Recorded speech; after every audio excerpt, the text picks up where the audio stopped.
Welcome to the Poor Sports Seattle podcast. This is Casey McLean, and this episode's coming out late. I'll be honest with you. You've heard me talk about the perils of parenthood. Once again, I was at home with a sick child today, so the episode came out late, and it's you get what you get, right?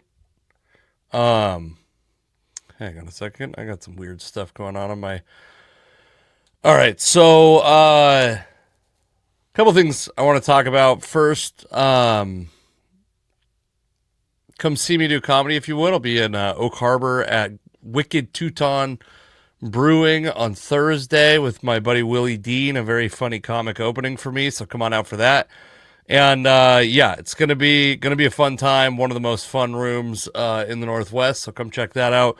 And then, by the way, Bickerson's Brewhouse show is coming back, baby. We're going to be quarterly in 2025. And March 1st, I think, will be the first show. In fact, I don't even think I've confirmed that with the owners yet. He asked me. So, Frank, if you're seeing this now, sorry I didn't text you before. Hopefully, I will have texted you by the time you see this podcast. So the Mariners finally made a move. We're going to talk about that in a moment.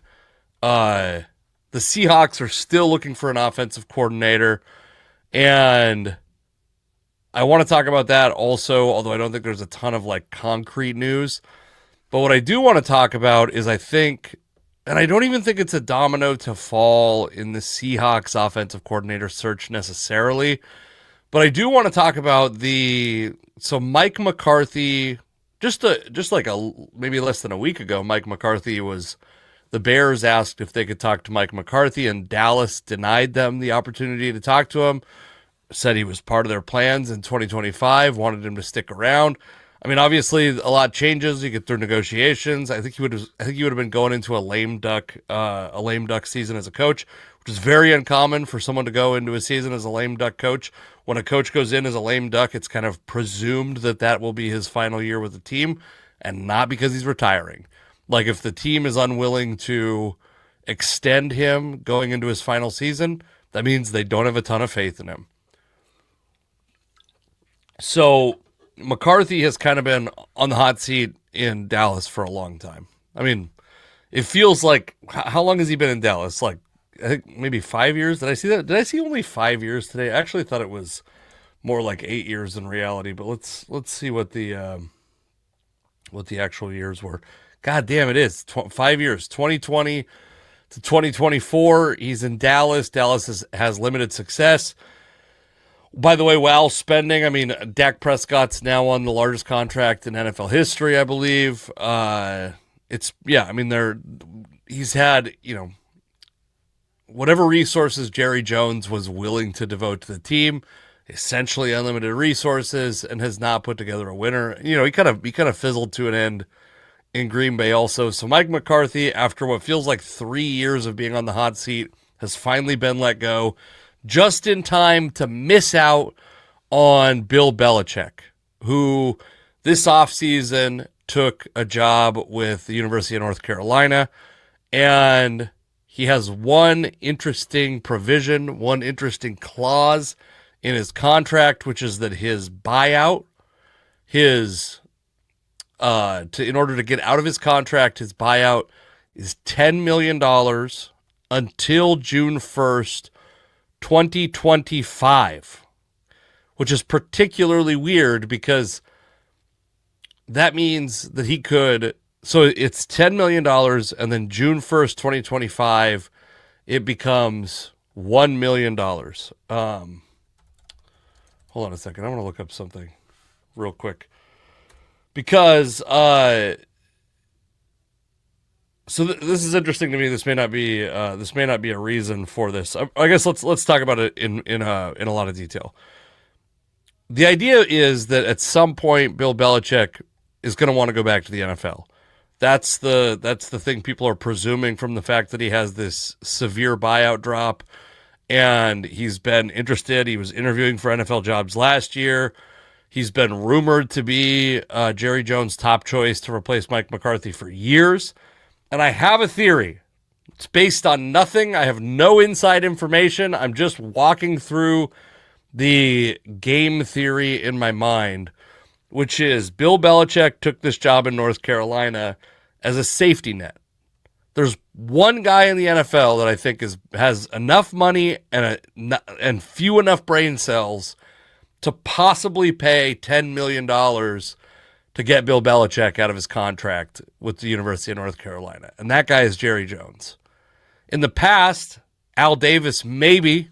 I don't think Al Davis had enough money to necessarily throw it around like that. But also, I mean, are the Raiders not going to be paying enough coaches in 2024? They're going to also pay a $10 million buyout to probably pay Bill Belichick $20 million. I suspect that for the Dallas Cowboys, Bill Belichick's $10 million buyout would not be enough of a deterrent for them not to pursue him. Maybe maybe that money gets taken out of Belichick's salary over the course of 3 or 4 years, like his salary is $10 million less over a 4-year contract, say. But I do think that's the one team that might be willing to do that. And the other option, which is to me the least satisfying, the least appetizing, I think appetizing is actually the word that I wanted, option is that Belichick rides it out until June 1st. The Cowboys also ride it out until June 1st, which means they go through the draft. They go through probably a bunch of OTAs and mini camps, and then Belichick takes over June 1st. That seems like a disaster for everybody. It's bad for North Carolina. It's bad for the Cowboys. It's bad for Bill Belichick, especially his legacy. I think that looks like shit on his legacy. So my guess is, I think it's possible that Bill Belichick is going to take a look at that Cowboys job, and the Cowboys will be willing to pay the $10 million. And it's not that unprecedented, by the way. I mean, $10 million has its worth. But like the Broncos gave up a first-round pick to acquire Sean Payton as their head coach. That's probably not quite $10 million in expected value, but it's probably somewhere. I mean, it's quite a bit of expected value. So it's not that unreasonable to me to think that the Cowboys, and it's also $10 million that doesn't count towards the salary cap, right? When we talk about money and players and the value of players, the thing about that's important is that the amount of money you can spend on a player is finite. You can only spend up to the salary cap, theoretically. I know there's a lot of stuff about the NFL salary cap being fake. And by the way, I was against it, and then you see the Saints skirting it. I mean, fuck, you see the Seahawks skirting it. Frankly, the Seahawks, I've been very annoyed with the idea of people going, well, the Seahawks can clear a whole bunch of space. Sure, they can. If you believe the salary cap is real at all, they have the third least space, which, by the way, is like negative space. Last I checked, it was like negative $16 million. They are in a bad spot salary cap-wise. They probably have to eat some shit. I've heard people talk about the offseason and free agency. After Ernest Jones, I don't know that there's going to be enough money under the cap to sign a marquee free agent.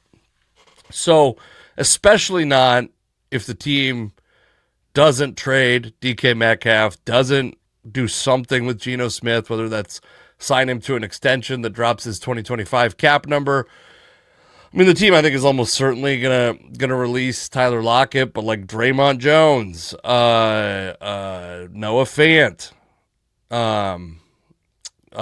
whatever his name is, the dude from Jacksonville, Roberts Harris. Roberts Harris? Is that his name? Roberts Harris. That can't be right. No. I want to say Robin Harris, but I know that's wrong. Robertson Harris. Jeez, Roy Robertson Harris. Yeah. These guys are all making pretty good money in 2025, or at least count quite a bit against the cap. Yeah, you're going to have to sacrifice some of those guys if you want to add people in free agency. I'll be curious to see because Geno Smith, you got a new offensive coordinator coming in. You're going to want, if you're in a perfect world, you would want Geno Smith to be there at the beginning of OTAs. You'd want him to be there at the beginning of mini camps. Now, if he's pissed off about his contract situation, maybe he won't be. One thing that I will say is The Seahawks have a potential new option. Last year, I talked a lot with Alex about how I thought they should pursue Russell Wilson. How I thought signing Russell Wilson. Oh, hold on. We got to get back to the Belichick conspiracy theory before I get too deep into this. Here's my conspiracy theory. Belichick's we're going to get in through this process leading up to the draft. Belichick will have signed whatever recruits. The spring transfer portal will close. Then he will accept the Cowboys job. And because of the position North Carolina is in, and I got to imagine this is not something that's going to shock them and pull the rug completely out from under them, Steve Belichick, who was the defensive coordinator in Washington this year, who's been under Belichick, his dad, Bill Belichik, for many years, who's got a fair amount of coaching experience and probably is going to be looking for jobs like this, these like kind of second-tier college jobs, pretty soon. But who's spent a lot of time in the college ranks where Bill hasn't. Steve Belichick will take over as head coach of the University of North Carolina. I mean, he might be a better recruiter, frankly, in 2025. He might be a better recruiter than Bill in 2025. That's my conspiracy theory. That's with zero information, with zero inside knowledge. And also, by the way, if you're North Carolina and the way that schools' athletic programs are struggling financially in a lot of cases, I don't know if North Carolina's is, you're happy to take that $10 million. You're happy to essentially keep, if you could keep something like the same coaching staff, have a lot of these guys get signed under Bill Belichick by Steve Belichick.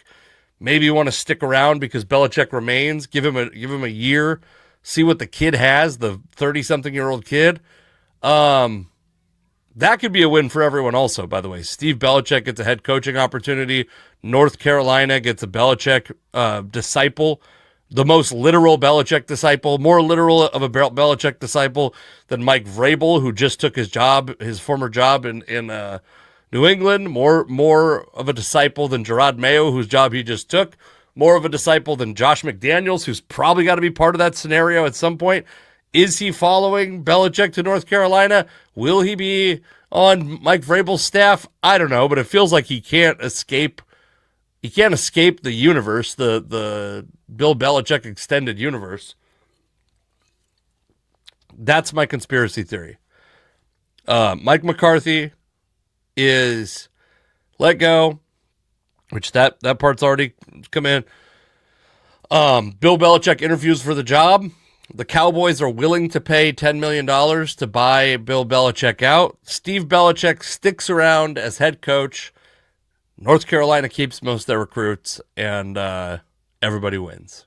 And except for probably the Cowboys, because they're in cap hell, and they have a $60 million quarterback who's coming off a season-ending injury, who didn't look that great before the season-ending injury this year. So I don't know.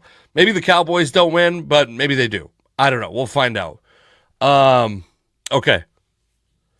So the Seahawks offensive coordinator search, by the way, I mean, there's not a lot of news. The only thing I will say is that I hope if they're, I would have assumed that they are looking for someone who either played quarterback at a high level, coached quarterbacks, or has called plays in the past. That's my assumption. We'll see. We will see. We'll see if that's what they're looking for. Some of the people that they're interviewing, that's not their resume. Some of them are, and it's possible that they're waiting out to be able to talk to someone like Josh McCown, who's the Vikings quarterbacks coach. They might be waiting to talk to somebody like T. Martin, who is the Ravens quarterbacks coach. We don't know. We're gonna find out.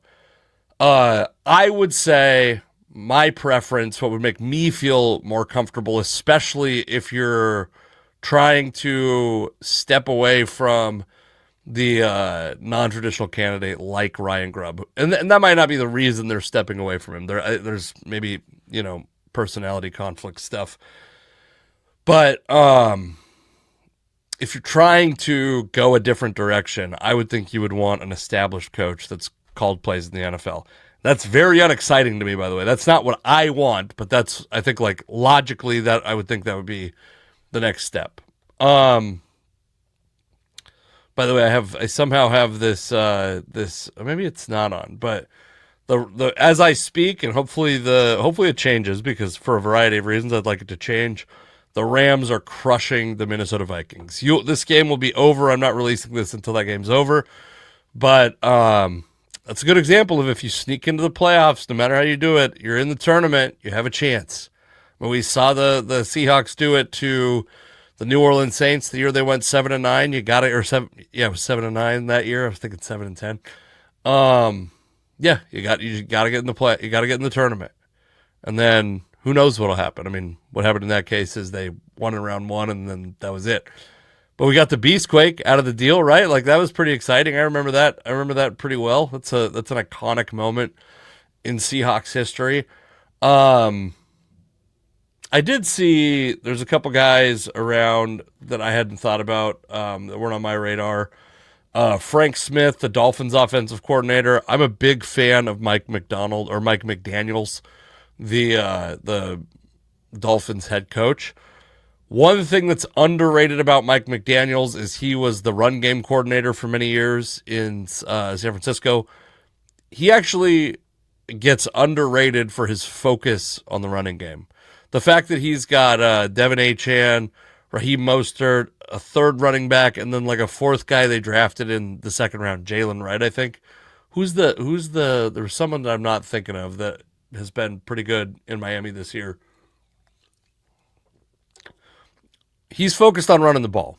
He runs a bunch of innovative stuff, but he is focused on running the ball. And Frank Smith, their offensive coordinator, would be an interesting guy. He does not call plays in Miami at this point. He was the run game coordinator in 2021 with the Chargers. Again, probably did not call plays. Coached offensive line and tight ends. So a guy that to me has like earned his stripes as a guy who's coached a bunch of different positions, but does not have the play calling background. The one thing I hope, and this is for the sake of whoever the offensive coordinator is, and a thing that I think is a maybe underappreciated, difficult thing for Ryan Grubb, is I hope they make the decision quickly so you can get that guy to Seattle and get him working on. I know that OTAs, I don't think they start for a while, but get that guy out here, get him ingrained in the culture, and get moving on evaluating what you have on offense right now and what you need to improve upon. Okay, so let's talk about this Mariners signing and my thoughts on what the Mariners should do the rest of their offseason. And some of this has kind of already been decided for them, frankly. The Mariners signed, I think this is right, the first major league contract player they've signed all offseason. They've non-tendered guys. Josh Rojas, probably the most high profile. It seems like they found something of a Rojas replacement today. Donovan Solano gets signed. And if you're not familiar with Donovan Solano, you're not alone, because I was like, one of my friends texted me and he's like, I like Donovan Solano. He's a Padres fan. And I was like, I mean, dude, I don't know who that is. Solano played with the Padres last year. He's a guy with like a reasonable strikeout rate, a reasonable walk rate. He's, by the way, 37 years old. He's played in 11 seasons, which includes missing the entire 2017 and 2018 seasons. Let's see if he played in the minors those years. Yeah, he played in the minors both those years, but never cracked the majors. So a guy that's just kind of stuck around. He's now, that was the 2017, 2018 seasons. In 2024, at age 36, he played 96 games with the Padres, batted .286, .343, .417 for a .118 WRC plus. That is positive. That is a guy who makes sense in the Mariners lineup. And I'm going to tell you a thing. This is not what I'm going to say is not going to be popular. This is the exact kind of signing the Mariners should be making at this point. Because the pitching staff is good. It was not historically good. I'll fight against that. I'll make that correction every time I feel the need to. But they do have this pitching staff that's keeping their window open for a little bit longer.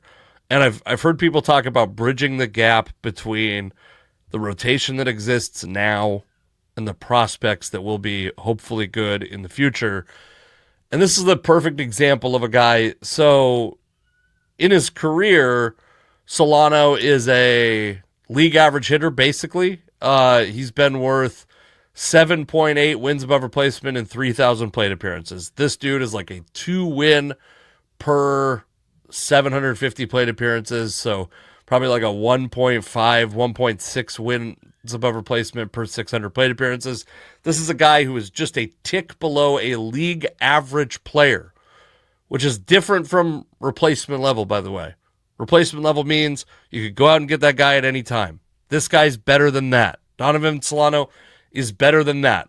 I will say it comes with one small caveat, which is he's never batted more than 450 times in a season.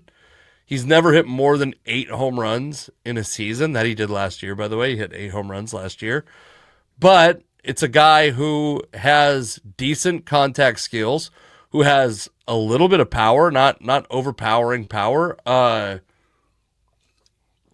but also plays a league average defense at 2 positions. He plays like roughly a league average second base, roughly a league average third base. So the question to me is, does Donovan Solano come in and slot in as your everyday third baseman right away? Or he kind of gives you the opportunity to take Dylan Moore and be a little more aggressive in how you play Dylan Moore. Do you give Dylan Moore the second base job right out of the gates? See if he can handle it. It's also possible, by the way, that you give Solano the second base job right out of the gates. He can be either a second baseman or a third baseman. Now, the reason the Mariners need to be signing guys like this is not because Solano is going to become the next Ben Zobrist or whoever the player du jour is today that's going to become some kind of star that's like ageless. Do you remember when these guys, some of them were on steroids, obviously, but it would be like, take Jose Bautista, teach him a new swing plane. Now Jose Bautista is a perennial all-star. I'm not saying he's going to be that. The reason that a player like Donovan Solano makes sense for the Mariners right now at this stage of their and Major League Baseball's offseason is because the Mariners have shown they can't do shit in this free agent market. They cannot convince batters more than I've ever thought. They cannot. Their money is no good. It's certainly no good, by the way, to anyone who's got any inkling that they might sign another contract in their career. Because if you sign with the Mariners and T-Mobile Park suppresses your offense as much as it does, as much as it historically has since the day it opened to Safeco Field, your next paycheck's a lot smaller. Add to that the fact that Seattle is geographically isolated. Add to the fact that more and more we're finding out that like pro athletes skew a little more conservative than I think we thought. And Washington is like an avatar for, and this isn't me like criticizing Seattle. It's just an evaluation of Seattle and an excuse I've heard people give for why Seattle can't attract free agents in these sports that are played largely by conservatives. Is that true? I don't know. I'm not telling you it's true or not, but I think that it's worth thinking about. And if that's the case, if you simply cannot acquire through trade and draft, or through free agency, quality hitting, then you got to find a way. And of course, trading Luis Castillo is something we've talked about before this offseason and in this offseason. The Mariners have flirted with the idea. They've listened to offers on Luis Castillo, who has a full no-trade clause. And I'm going to tell you this. I'm also very much in favor of trading Luis Castillo, but I'm okay waiting until the end of 2025 because you don't want to trade him for junk. You don't want to trade him for 60 cents on the dollar. But this front office should learn from past front offices that there is such a thing as waiting too long to trade a player. The Mariners waited too long to trade Felix Hernandez. They never traded Felix Hernandez, by the way, but the reason is they never wanted to, and then they waited until his value had cratered, and now they had an upside-down contract. They were upside down on Felix Hernandez.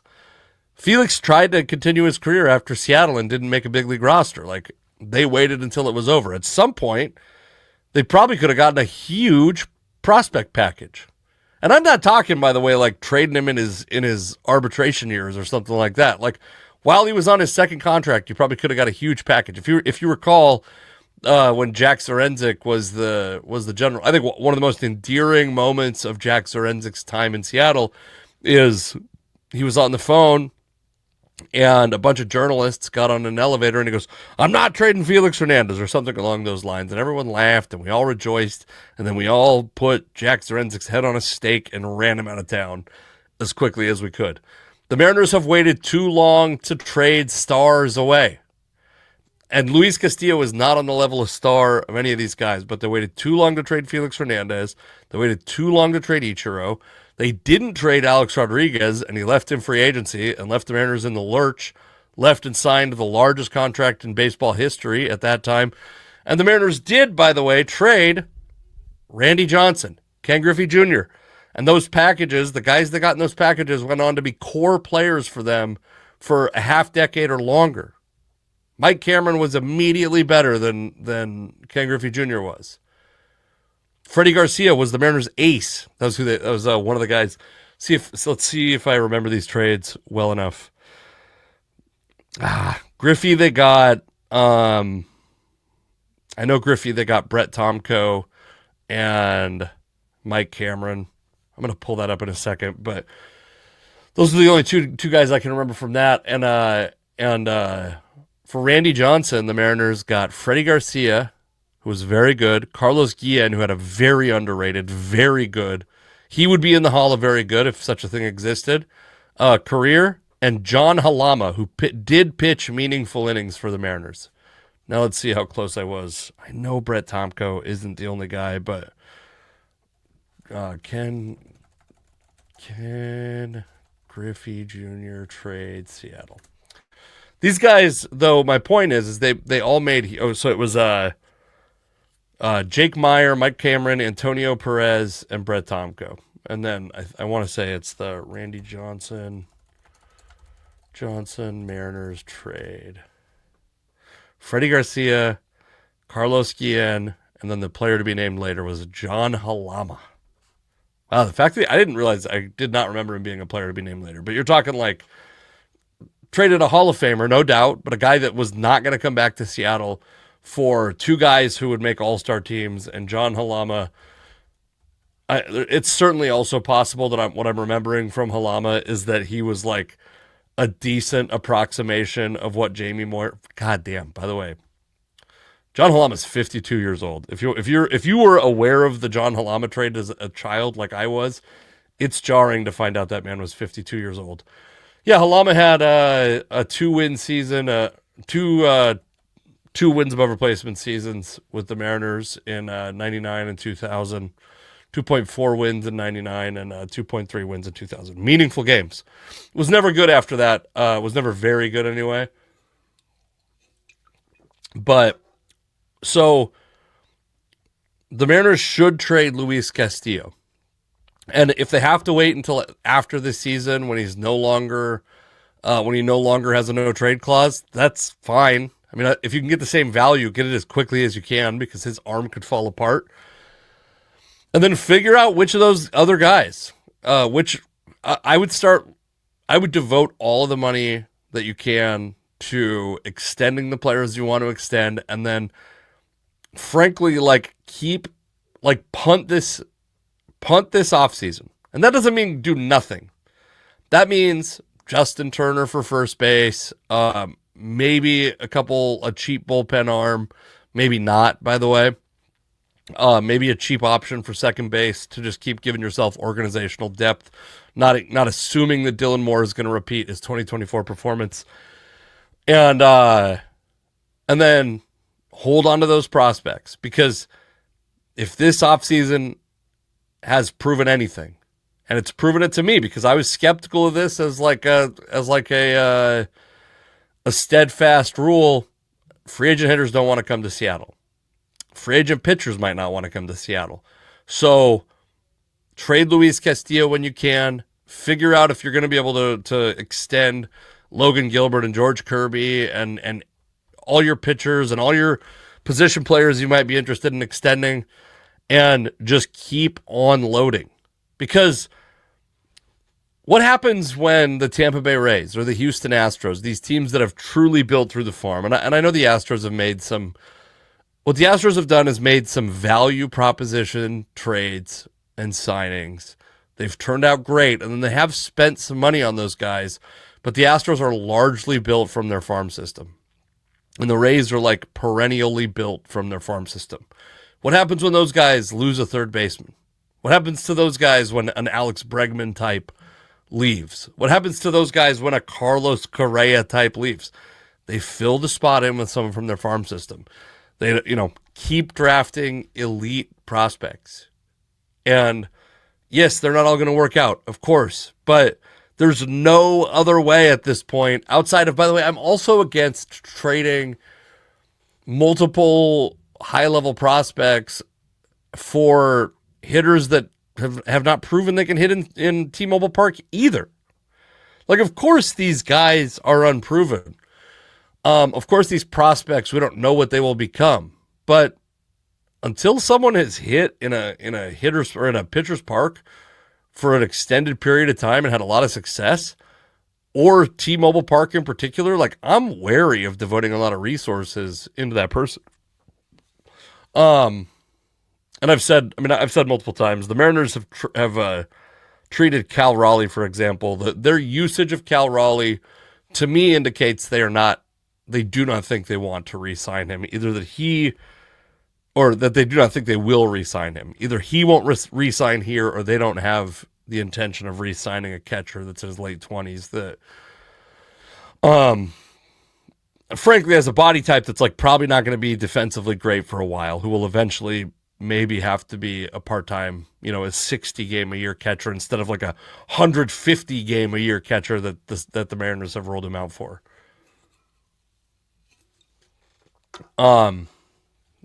Okay. I mean, I by the way, I'm like fully aware that everyone's going to disagree with me. I'm sensitive to the fact that I do think the Mariners have kind of like lied to their fan base. They've talked about this window opening and their chance to spend in free agency when the time is right, and win curves and these analytics terms. And of course, it wasn't completely in their control that their RSN situation fell apart, and then the RSN model is probably dead in Major League Baseball. That's not completely their fault, but yes, they've absolutely, like, I'm not immune to the idea that they've lied to and been disappointing to their fans. What I would say is, at this point, even if they decided, if the front office, or not the front office, I think Jerry Dipoto would love to spend money, by the way. If the ownership group tomorrow woke up, John Stanton woke up tomorrow and was like, well, as it turns out, we made an accounting error. We don't have $15 million to spend. We have $115 million to spend. I don't know that there's $115 million worth of players left in free agency, frankly. Certainly not that I would want a team that I was rooting for to sign. I mean, who? Alex Bregman? I've heard the rumors about JD Martinez. I think that's a great potential option. Pete Alonso, I think, is an interesting option, but I don't want Pete Alonso on a huge deal. And I got to imagine that Pete Alonso is going to want to sign a prove-it deal somewhere, and I don't think anyone's going to try to prove it in Seattle, which is my point. You have to cultivate hitters from the inside. It's the only way. It's the only way. Okay. We'll talk more at later in the week. My daughter was home sick, so this is a little bit abbreviated and a little bit late in the day. So thank you for anyone that watched. Please come see me do stand-up comedy. Casey McLean Comedy at Casey McLean Comedy on all social media, and CaseyMcLeanComedy.com. I was thinking Casey McLean Comedy Squarespace. You could try to email Casey McLean Comedy. I don't think I have that email address, so give that a whirl. See, I'll tell you if it shows up in my inbox. Thank you all for listening. Please, whatever, tip your wait staff. Bye.